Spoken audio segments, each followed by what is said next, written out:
Last lecture में हम लोगों ने पढ़ा था कि आर एस इंटीग्रेबल फंक्शन क्या होता है।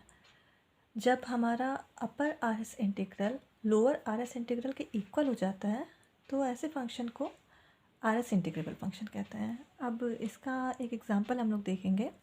हम लोग एफ को एक कांस्टेंट फंक्शन मान लेते हैं। Let f x is equal to k for every x belongs to the interval A b. और ए बी इंटरवल का एक पार्टीशन हमने ले लिया p, where x naught is equal to a, x one x two and x n is equal to b. एक partition ले लिया, we partition of A b. Let and जो m r है वो क्या है, infimum of f in the r segment for every r is equal to 1 to n, and capital m r is the supreme of f in r segment.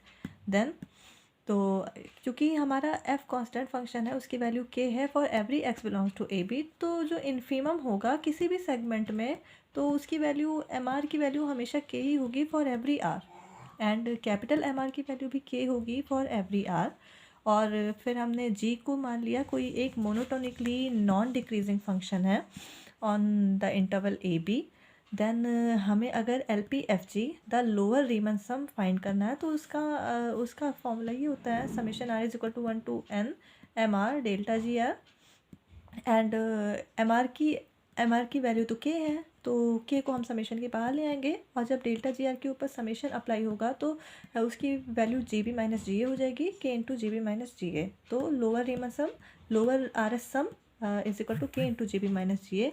And similarly u p F g हमारा क्या हो जाएगा, बस M r की जगह capital m are होगा और capital m r की वैल्यू भी के ही है, तो वो भी के into g b minus g ए ही हो जाएगा। देन हमें क्या चाहिए, हमें यहाँ से पहुँचना है इंटीग्रल तक, upper Riemann r S integral and lower R S integral. तो हम क्या करेंगे, एल पी एफ जी, सारे एल पी एफ जी जो और ऑल द पार्टीशंस, तो उसका एक जो सेट बनेगा उस एल पी एफ जी का सुप्रीमम ले लेंगे। तो उसकी सुप्रीमम को ही तो हम लोग लोअर आर एस इंटीग्रल बोलते हैं। तो जब एल पी एफ जी की value k into g b minus g ए है तो उसके सुप्रीमम की भी value k into g b minus g a हो जाएगी। एंड सिमिलरली सारे यू पी एफ जी की value k into g b minus g ए है तो उसके इन्फिमम की वैल्यू भी के into g b minus g ए ही हो जाएगी। तो इसका मतलब है कि जो लोअर आर एस सम है, sorry lower R S integral है and upper R S integral है, दोनों इक्वल हो जाएंगे और उसकी value k into g b minus g a हो जाएगी। तो फिर हम कहेंगे कि जो हमारा फंक्शन है वो आर एस इंटीग्रेबल है over the interval A B relative to G. And जो उसका आर एस इंटीग्रल होगा उसकी वैल्यू क्या हो जाएगी, दोनों की upper R S integral and lower R S integral दोनों की जो इक्वल वैल्यू होती है वही आर एस इंटीग्रल होता है फंक्शन का, उसकी value k into g b minus जी हो जाएगी। तो ये एक आर एस इंटीग्रेबल फंक्शन का एग्जाम्पल हो गया।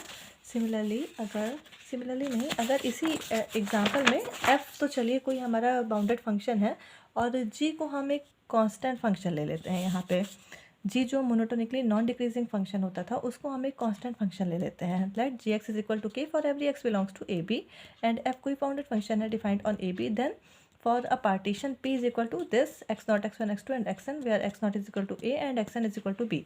तो यहाँ पे एल पी एफ जी हमारा कैसे हो जाएगा, m r summation i is equal to 1 to n small m r delta g r. तो summation i is equal to 1 to n m r, और डेल्टा जी आर की का मतलब क्या होता है, g of x r minus g of x r minus one, है ना।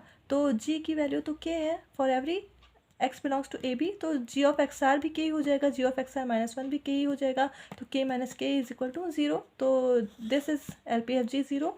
सिमिलरली ऐसे ही हमारा यू पी एफ जी भी ज़ीरो हो जाएगा।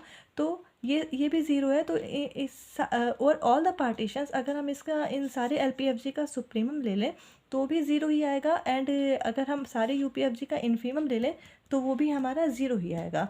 तो supremum of this is equal to lower R S integral and infimum of this is equal to upper R S integral, दोनों की वैल्यू ज़ीरो हो गई। तो इसका मतलब है ये दोनों भी आपस में इक्वल हो गए, upper R S integral and lower R S integral आपस में इक्वल हो गए। तो हम क्या कहेंगे कि फंक्शन हमारा आर एस इंटीग्रेबल है relative to G over the interval A B, and उसके आर एस इंटीग्रल की वैल्यू क्या है, ज़ीरो है। नाउ अब हमारा एक थ्योरम है कि एफ कोई भी बाउंडेड फंक्शन है एंड जी कोई मोनोटोनिकली नॉन डिक्रीजिंग फंक्शन है, both defined on a interval A B, then F क्या होगा, class of R S integrable function में बिलोंग करेगा। This is the symbol of class of R S integrable function, मतलब ऐसी class जिसमें सारे के सारे R S integrable function belong मतलब रखे हुए हैं, तो एफ भी इसी क्लास में बिलोंग करेगा। If and only if for epsilon greater than 0 there exists a partition P of AB such that this condition holds, UPFG minus LPFG less than epsilon। तो इसका प्रूफ है। हम लोग इफ़ एंड ओनली कंडीशन है, तो पहले हम क्या दिखाएंगे कि पहले हम इसको मान लेते हैं कि किसी for given epsilon greater than 0 there exist a partition such that ये कंडीशन हमारी होल्ड होती है, तो हम इसको शो करेंगे कि जो हमारा फंक्शन है वो आर एस इंटीग्रेबल होगा, दैट इज़ वो R S class of R S integrable function में बिलोंग करेगा। तो पहले इसको मान लेते हैं और ये शो करेंगे, देन बाद में हम मान लेंगे कि कोई फंक्शन है वो आर एस इंटीग्रेबल है, तो ये कंडीशन होल्ड होगी। ओके, तो चलिए, let for given epsilon greater than 0 there exist a partition P of A B such that, ये कंडीशन होल्ड हो रही है, ये हमने मान लिया। अब हम ये क्या जानते हैं कि जो हमारा एल पी एफ जी होता है वो लेस देन और equal to lower R S integral से छोटा होता है ना, क्योंकि अगर हम इन सब का सुप्रीमम लेते हैं तो हमें लोअर आर एस इंटीग्रल मिलता है। तो जो एल पी एफ जी होगा वो इससे लेस देन और इक्वल टू होगा। एंड ये चीज़ हम जानते हैं कि जो लोअर आर एस इंटीग्रल होता है वो अपर आर एस इंटीग्रल से लेस देन और इक्वल टू होता है। And the upper R S integral क्या होता है, सारे यू पी एफ जी का हम जब इन्फीमम लेते हैं तो हमें ये मिलता है, तो ये इससे भी लेस देन और इक्वल टू होगा। एंड इसका मतलब है कि ये जो है ये इससे छोटा है, ये इससे छोटा है एंड ये इससे छोटा है, तो अगर हम इन दोनों का डिफरेंस लेंगे तो वो इन दोनों के डिफरेंस से लेस देन और इक्वल टू हो जाएगा। ओके, और since this is less than this, तो इन दोनों का जो डिफरेंस होगा वो ग्रेटर देन इक्वल टू 0 होगा। तो और हम ये जानते हैं फ्रॉम इक्वेशन 1 कि इन दोनों का जो डिफरेंस है वो लेस देन एप्सिलॉन है, तो this is also less than epsilon हो जाएगा। And since epsilon is arbitrary तो हम इसको नेग्लिजिबल मान सकते हैं, दिस इज़ इक्वल टू हम ये 0 लिख सकते हैं। ओके, तो ये 0 हो जाएगा, तो दिस इज़ इसको हम इधर भेजेंगे तो ये this is equal to this हो जाएगा। एंड यही कंडीशन होती है किसी भी फंक्शन के आर एस इंटीग्रेबल होने की। तो दिस इम्प्लाइज दैट कि जो एफ है हमारा वो class of R S integrable function में बिलोंग करेगा। ओके, कन्वर्सली हम मान लेते हैं कि एफ कोई आर एस इंटीग्रेबल फंक्शन है, that is F belongs to the class of R S integrable functions, then ये कंडीशन हमारी होल्ड होगी। तो और हम ये जानते हैं कि supremum of all the L P F G where P belongs to P A B, this is equal to lower R S integral. तो अगर हम इसके सुप्रीमम में ये जो है ये क्या है, इन सब का सुप्रीमम है, तो सुप्रीमम में से अगर हम कुछ भी माइनस अभी कुछ घटा देंगे तो यहाँ पे कोई ना कोई एक ऐसा मेंबर होगा जो उससे बड़ा हो जाएगा, दैट इज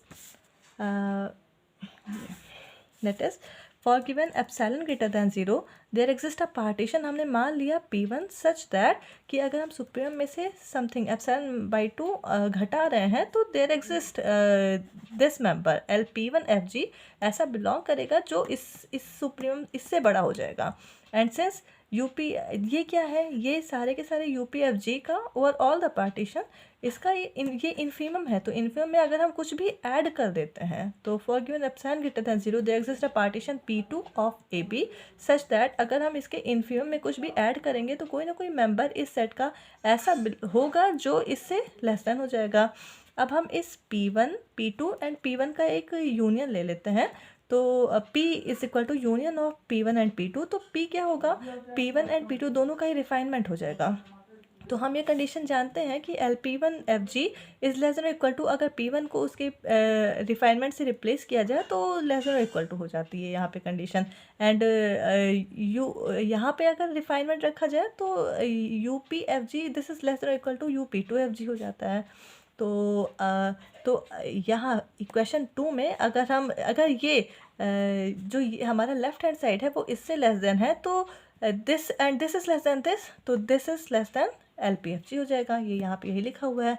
सिमिलरली हमारा इक्वेशन 3 में जो हमारा राइट हैंड साइड है वो इससे ग्रेटर दैन है, and this is UP2FG is greater than UPFG, तो ये जो हमारा राइट हैंड साइड है ये UPFG से भी ग्रेटर दैन और इक्वल टू हो जाएगा।